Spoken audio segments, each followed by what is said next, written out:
Hello student, स्वागत है एक बार फिर से मेरे YouTube channel Arvind maths and grammar में। मैं आप लोगों को क्लास 10 का मैथ इसमें पढ़ा रहा हूँ। इसमें चैप्टर 8 उठाया हूँ, जिसका चैप्टर 8 का नाम है त्रिकोणमिति का परिचय। इसमें से एक्सरसाइज पॉइंट 1 का क्वेश्चन नंबर 1 आज आप लोग बताने जा रहा हूँ। इसमें क्वेश्चन नंबर 1 क्या है, त्रिभुज ABC में जिसका कोण बी समकोण है, AB बराबर 24 cm और BC बराबर 7 cm है। तो इसमें आपको sign A, cos A, sign सी और कॉस सी का मान ज्ञात करना है। तो सबसे पहले इसमें क्या किया जाता है कि त्रिभुज ABC आपको बनाना है, इसमें कोण भी आपको क्या करना है, समकोण बनाना है। तो पहले मैं चित्र बनाता हूं। मान लीजिए ये आपका त्रिभुज है, तो यहाँ पर जहाँ पर 90 अंश बना है वहां पर आपको क्या दिखाना है, समकोण। समकोण मतलब क्या होता है 90। तो यहाँ बी हो गया, तो यहाँ पर क्या हो जाएगा AB और C, ये हो गया समकोण। तो इस चित्र के जैसा क्वेश्चन में बोला है इसके अनुसार। तो एक बात हमेशा ध्यान रखना, अब इसका फॉर्मूला साइन ए कॉस है, साइन ए बराबर कॉस ए बराबर साइन थीटा बराबर कॉस थीटा बराबर टैन थीटा बराबर सब आपको मालूम होना चाहिए, याद होना चाहिए। तो उसी के आधार पर इसको सॉल्व किया जाता है। तो यहाँ पर चलिए पहले सॉल्व कर, साइन ए का मान आपको ज्ञात करना है। लेकिन यहाँ पर देखिए पहले जो नाप दिया उसको देखते हैं। ए बी बराबर 24, ए बी का मान दिया 24 cm और फिर BC का मान दे दिया है, BC आपका 7 cm। ये आप जो आपका एक क्या होता है, लंब होता है, ये आधार होता है और एक कर्ण होता है। तो यहाँ पर हम पाइथागोरस प्रमेय से दो भुजा मालूम है, तीसरी भुजा ज्ञात करेंगे। तो उसके बाद इसका मान आप ज्ञात कर सकते हैं। तो पाइथागोरस प्रमेय क्या होता है, लिखेंगे कि सॉल्यूशन में, हल में आप लिखेंगे समकोण त्रिभुज, समकोण त्रिभुज ABC में पाइथागोरस प्रमेय से, पाइथागोरस प्रमेय से, पाइथागोरस प्रमेय क्या कहता है कि कर्ण पर बना वर्ग शेष अन्य दो भुजाओं के बने वर्गों के योग के क्या होता है, बराबर होता है। इसका मतलब है कर्ण अकेले ही, कर्ण का आप AC स्क्वायर, AC कर्ण का वर्ग और प्लस शेष अन्य दो भुजा है AB वर्ग और प्लस BC वर्ग, दोनों के वर्गों के योग के बराबर होता है कर्ण का वर्ग।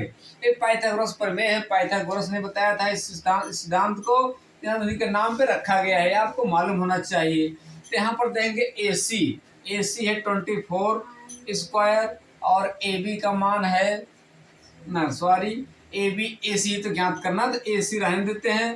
AB का मान है 24 का होल स्क्वायर और BC का मान है 7 का स्क्वायर। तो AC बराबर इस तरह से कड़ी हटाएंगे, इधर हो जाता है 24 का मल्टीप्लाई अप कर दीजिए। 24 का क्या होता है, 4 चौक 16, 4 दूनी 8, 1 9, 4 दूनी 8, 2 दूना 4, तो हो गया 6, 8 16 17, 4 1 5, 576 हो गया, 7 सत्ते 49 हो गया। यहाँ से वर्ग क्या, दोनों पक्षों को जब वर्गमूल निकाला जाता है तो इसका वर्ग हट जाता है, लेकिन ये कड़ी के अंदर वर्गमूल के अंदर रह जाता है ये सिस्टम। उसके बाद आप क्या करेंगे, जोड़ेंगे, 9 6 15 होता है, 7 4 11, 1 12, 5 1 6, 625 हुआ। तो ये किसका वर्ग होता है, 625 जो होता है 25 का वर्ग होता है। 25 पर सेम 625 लेने का 25 cm आ गया, क्या कर्ण का मान आ गया 25 cm। अब आपको तीनों भुजाएं मालूम है समकोण त्रिभुज में। अब आप sign A cos A, sign C cos सी का मान आप ज्ञात कर सकते हैं। तो मैं यहाँ पर बताता हूँ। तो इसको देखेंगे साइन ए, साइन ए आप लिखेंगे साइन ए। तो यहाँ पर अक्षर दिया है ए, तो यहाँ पर अक्षर दिया साइन ए, कि यहाँ पर यहाँ से पूछ रहा है। इसमें सबसे बड़ा पॉइंट जो होता है भूलने वाला काम, ये आप बी से नहीं देखेंगे। अब ये साइन ए अक्षर दे दिया है, जिसका आपको मालूम होना चाहिए लंब बटा कर्ण होता है। ये आपको याद होना चाहिए कि साइन ए साइन थीटा बराबर लंब बटा कर्ण होता है। अब क्वेश्चन है इसमें लंब क्या होगा, इसके अनुसार देखेंगे तो लंब ए आधार लंब ये होगा, क्या ए बी लंब माना जाएगा किसके, यहाँ 90 के अनुसार देखेंगे।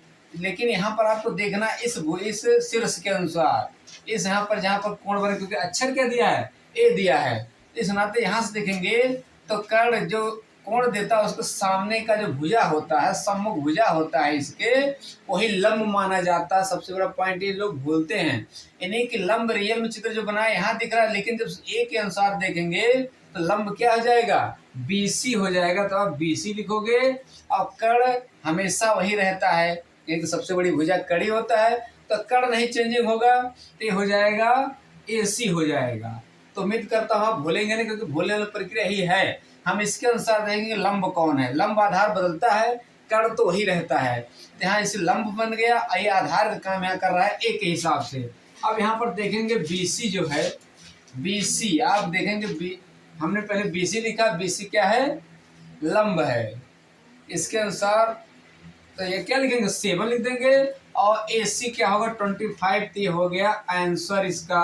और फिर आ जाइए कॉस A।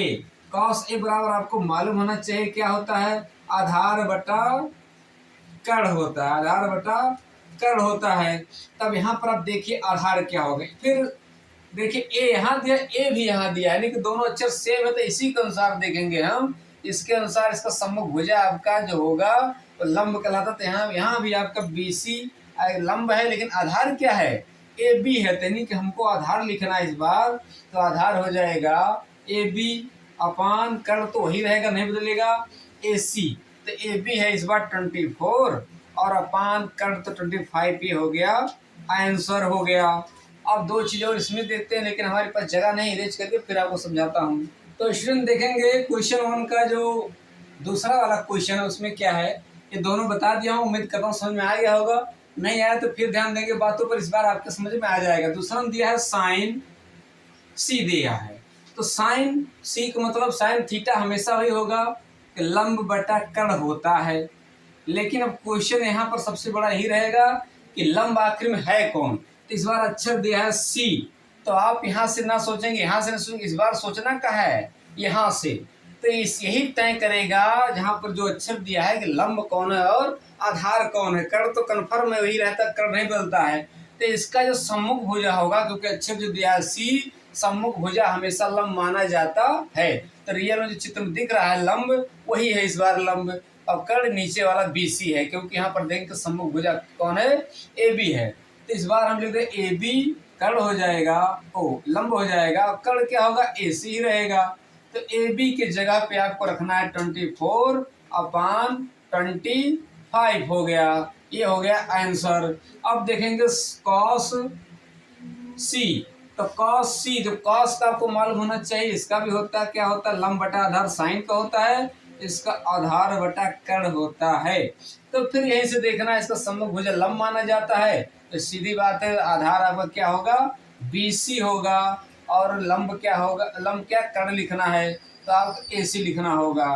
तो आप BC के जगह पे लिख देंगे 7 और कर्ण फिक्स है 25। ये हो गया आंसर। तो स्टूडेंट उम्मीद करता हूँ आप समझ गए होंगे। सबसे बड़ी बात यही है, अक्षर अगर चेंज करता है, A देगा, B देगा, C देगा, इसके अनुसार लंब और आधार बदलता रहता है। लंब बदल जाएगा, आधार ही बदल सकता है, लेकिन कर्ण फिक्स रहता है। इतना ध्यान दीजिएगा। चित्र एक बार बनाने के बाद दिमाग में यही आता है लंब यही है, आधार ही है, लेकिन यहाँ से देखने पर लंब क्या काम करेगा, BC बन जाता है। तो स्टूडेंट ये शुरुआत है त्रिकोणमिति का, आपका बोर्ड परीक्षा में 10 या 12 नंबर का आता है। तो ऐसे ही और आगे और इंटरेस्टिंग वीडियो, इंपॉर्टेंट वीडियो जानने के लिए हमारे चैनल सब्सक्राइब कीजिए, और मिलते हैं नेक्स्ट वीडियो में। वीडियो आज के लिए थैंक्स, धन्यवाद।